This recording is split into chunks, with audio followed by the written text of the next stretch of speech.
And this is an introduction video. It's really the first video I've made in this series, and I'm going to be talking about childhood sexual abuse, but really it's about all types of abuse. And the reason I really want to talk about this is for myself as well as for all of you in the YouTube community. Really 1 in 6 men go through this, and even a higher percentage of women, and it may even be underreported.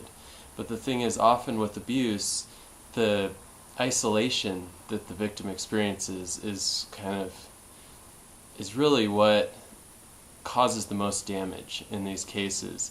And a lot of times, especially in sexual abuse, it's so taboo. People want to withdraw, they want to hide, and really just ignore that it happened. And that can actually cause more damage than the physical scars that the abuse causes.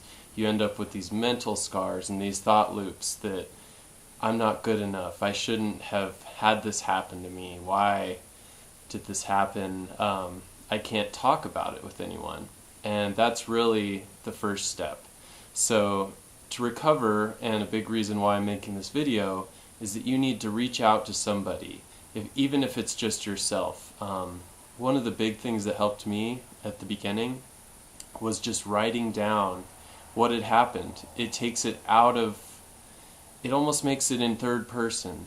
So when the abuse becomes, you're looking at it from an objective perspective, it's not as damaging. It's like, wow, that is something that happened that's abstract. It's not something within yourself that you then identify as, I'm not good enough, this shouldn't have happened, this is a bad, horrible thing.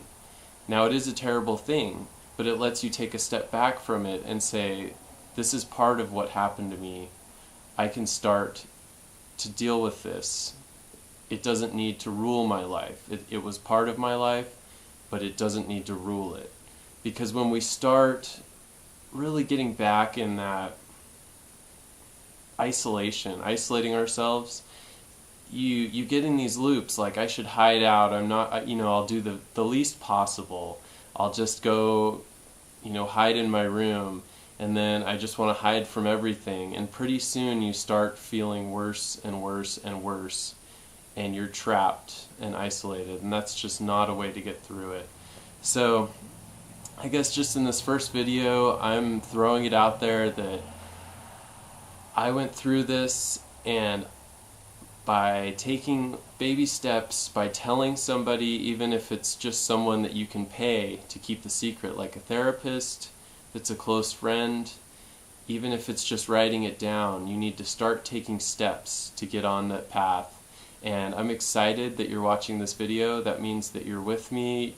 You are on the path to getting started. And it becomes, the abuse is part of your life, but it doesn't need to rule your life. And really the path to recovery is a great place to be. So I'll see you in the next videos.